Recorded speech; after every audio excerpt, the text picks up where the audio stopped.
3, 2, 1, start. Hello everyone, a very good morning to all of you. I know you guys have taken time from your valuable Sunday and you've come here. Thank you very much for this. And as we all already know, today's topic is going to be about how to make your LinkedIn profile professionally. Because most of us do have LinkedIn profiles, but tell me, how many of you are really confident that your profiles are actually professional? No, Kala. So today we have Leena, who is an industrial trainee at HDFC, an ex-EY article person, and she's also done a paper presentation for the national conference, and she's a social media ninja for CAG. She's going to tell us and help us out today. A very big round of applause for her.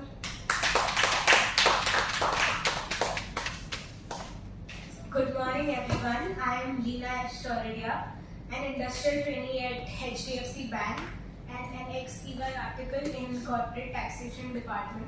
So today I am in front of you to make you understand why is LinkedIn important and how does your professional LinkedIn should look like. So first thing I want to make it clear that if you have anything that you want to add on, you can do that at the end of the session. And if you have any questions in relation to the slides when I'm going through, you can just ask me at the end because the flow will be broken, so that's fine. So as Chinmay gave a very nice introduction about me, I'm an industrial trainee and I have 5,500 followers on LinkedIn. I've been active on LinkedIn since past 2 years and I write about my experiences and how things evolved slowly.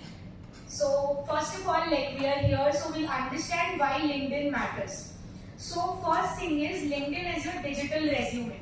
Because today in this fast moving world, nobody has time to actually go through your resume and understand how things are working. So first pro tip I give to people is attach your LinkedIn profile in your CV, your URL.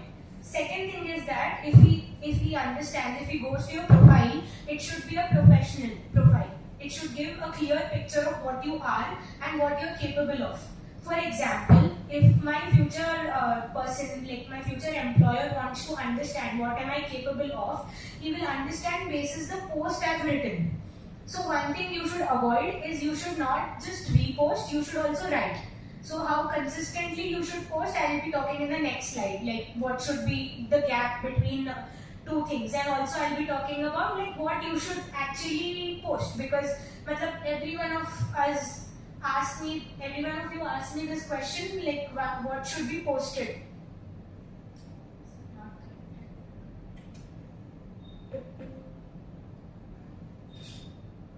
There is a glitch.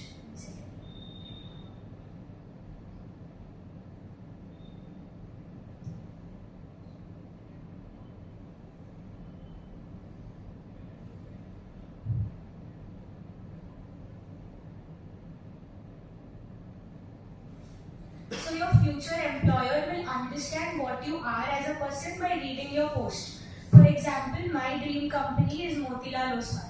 So I want to get there. So that person, if he is hiring me for a role where I'll be doing financial analysis, and in my profile I'm writing about financial analysis, it will give me an edge over others. So it is acting as my digital resume in that case. Next thing is, it will have a long-term impact. It will have a long-term impact because your hiring manager will definitely understand. And second thing is, suppose you start writing, it will give you 15,000, 17,000 impressions basis the relatability. So one tip is your post should be relatable to the people. So tomorrow if you're starting, if you start writing, you should not jump directly and write about financial analysis. No, you should start writing from your experiences. Because today LinkedIn is more like a vlogging space. So first you gather the audience and then you write whatever you want. For example, there's a person called Harsh Jindal. You can look at his profile. It is well articulated, the best profile I've seen. He has somewhere around 1 lakh followers. So what he did was, first he used to write about his articleship experience. He was from EY, so he used to write about all those things. And then he went ahead and now he's writing stories about his life. And that also is giving him reach and that also is giving him views. So LinkedIn formula is get audience, then write whatever you want. To get audience, you have to post consistently. And also it will give you career opportunities. For example, I'll give you my example. I have been writing on LinkedIn because I wanted industrial training. So when I started writing, my post maybe reached one person, like I'll not take her name. She's in a company in Mumbai where I wanted to do industrial training and I messaged her. And she replied and she was like, I have read your post. So that is creating an impact, and she gave me an interview opportunity. That is a different thing that I did not join there. But it will give you an opportunity. It will take you ahead of what your competitors are. Because like in a recent report by Tata, like all the qualified CAs, like they are conducting a session, and after 9 months of like that, training program, they will decide that they want to keep the CAs or not. So it is a very bad thing that the CAs, like the number of CAs are in a year at 30,000 people are getting qualified. So like the problem is employment issues will be there in the future. So you should start right now itself to make yourself stand out from others. Otherwise you will be in that risk zone where you can understand like for 9 months after being a CA you're just doing training. So it doesn't make any sense. Next thing is like how to build your presence. As I said, you have to post consistently. If you're okay, you should write like daily. I mean, if you have time, you can give like 15 to 20 minutes of yours. You can start writing like as you are a CA. So you can write like how was your articleship experience, you were in this domain, or if you were from a mid-sized firm, what are the advantages of a mid-sized firm, disadvantages. We might assume that there are a lot of people who have written. But LinkedIn reminds people that you exist. And second thing is it will create your brand that you are trying to create. You can tell the world that okay, I know these things, because not everything can be told to the world. So that is one thing, and it is very important. And it, as I said, it will show that you exist.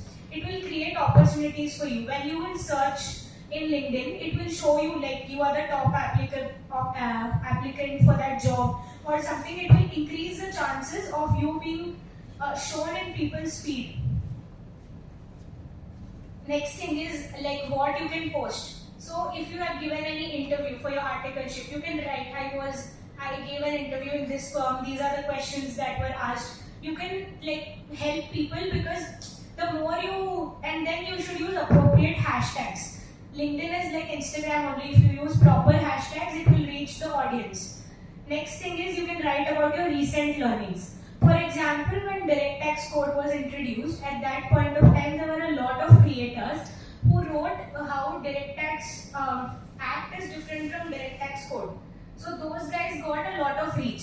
So whatever is happening in the recent times, in the tax world or in the audit world, whichever domain you are in, you can write about that. Next thing is you can write about the challenges you have faced. You might have seen a lot of posts about students that have written that, you know, I'm in CA final, audit was my toughest paper, or whatever. Like he made a 6-pager notes, 13-pager notes for AFM.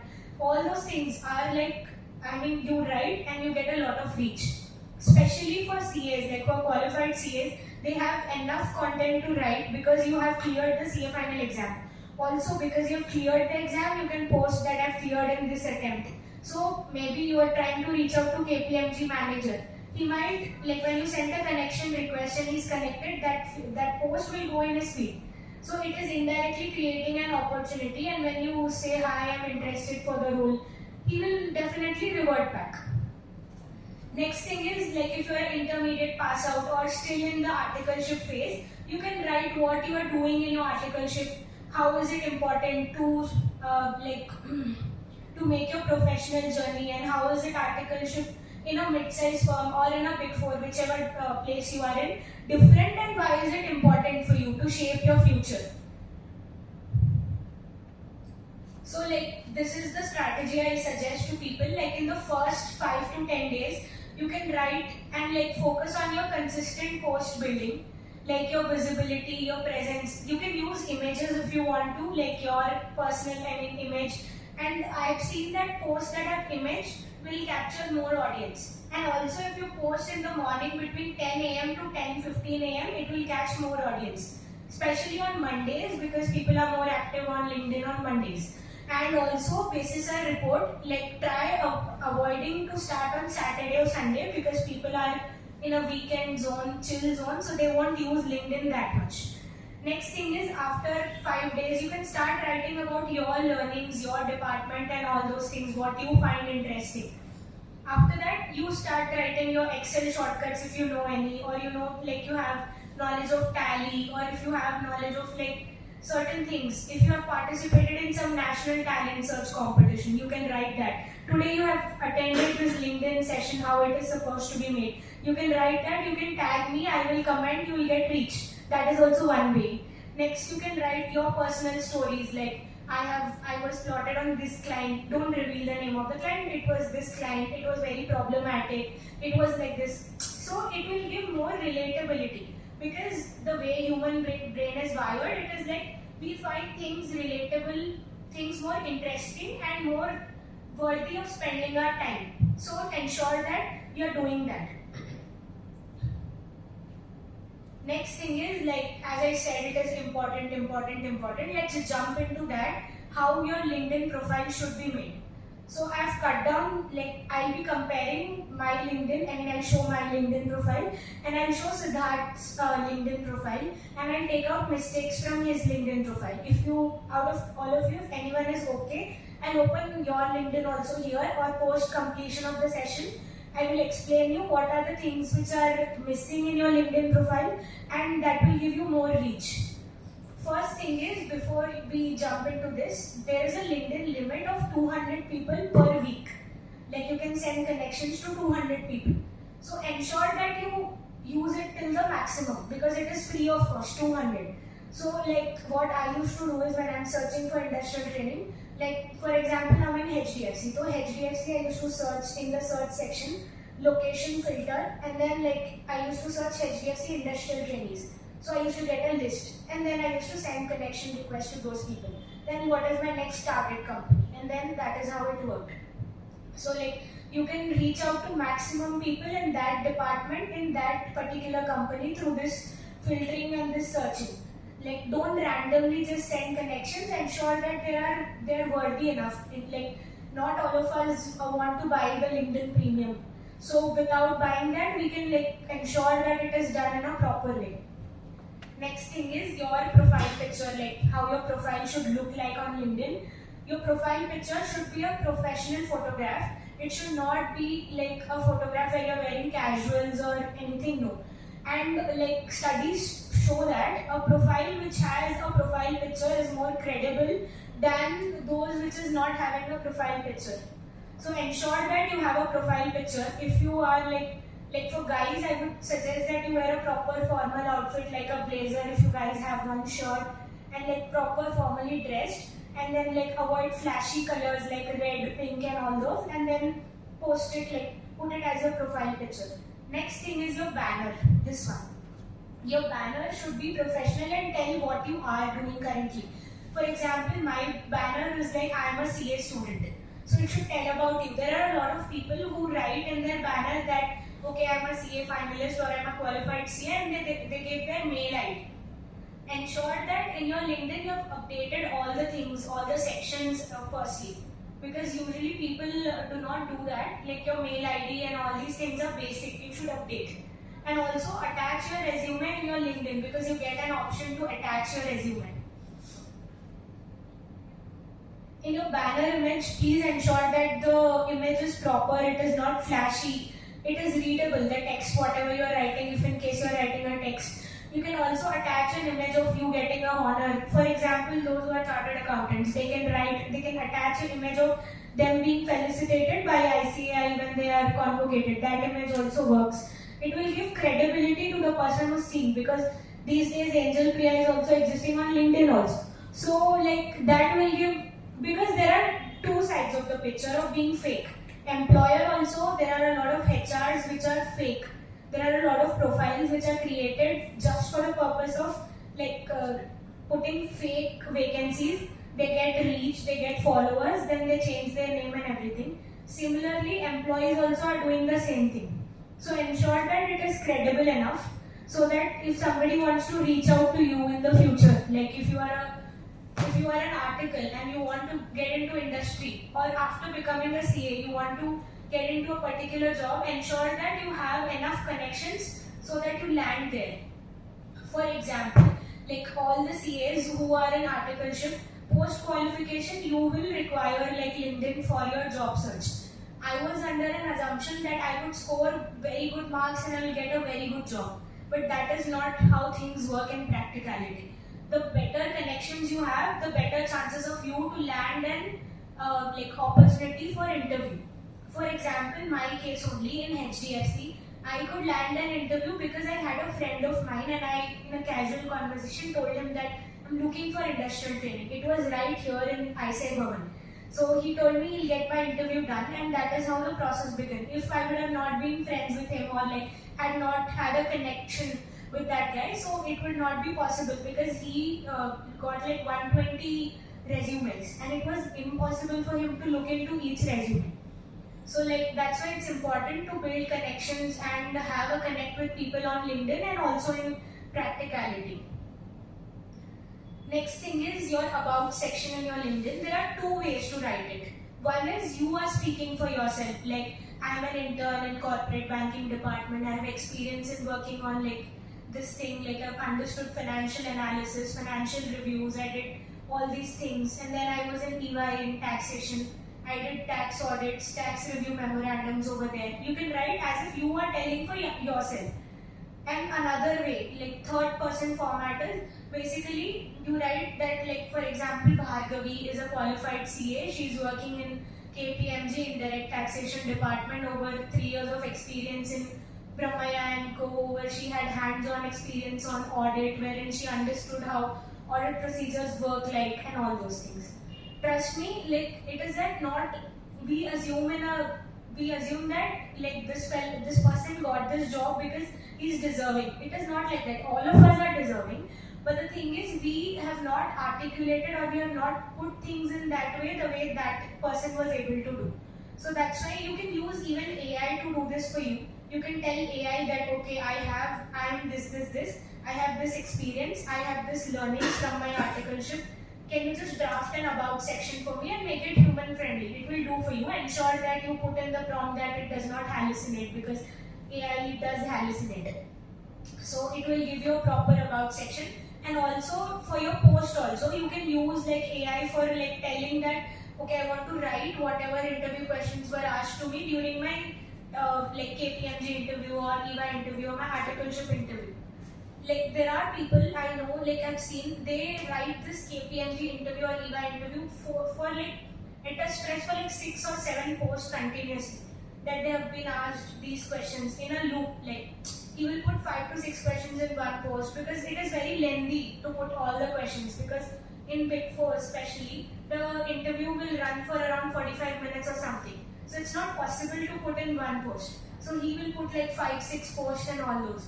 So like that is where he can get more reach also, because he's using a company's name. And ensure you use hashtag KPMG or hashtag Big Four. The more hashtags you write, like relevant to your post, it will reach that many people. Because people do search hashtag industrial training, hashtag jobs, they get it that way. Next is your experience section. So in your experience, you can write like, it should not be an experience key, like this XYZ firm, that's it. It should not be like that. You should add what skills you have learned. I'll show when I show my profile, like whatever skills you're learning from whatever you're doing, you have to add it. You get an option to add those skills. For example, I've learned communication skills at EY. I've learned analytical skills at HDFC. I've learned communication from my schooling also. So what I'll do is I'll put that in my schooling section also. So like when skills section will show up, it will tell me what are like in how many places I've used those skills. So it will give more credibility to the person. I mean, I'm telling all this because HRs look into all these things when they are seeing you as a candidate. They will understand how credible you are as a person. Next thing is your certifications and awards. This is directly linked to your about section. In your about section, you are writing, or in your resume, you are writing, I have knowledge of Excel, or I have knowledge of Power BI. Then please write in your award section that you have, like, certification section, that you have done this course from this place. Like, for example, you've done it from Coursera or you've done from Udemy. Then do write it over there. Mention, like, in certifications, your OCITT,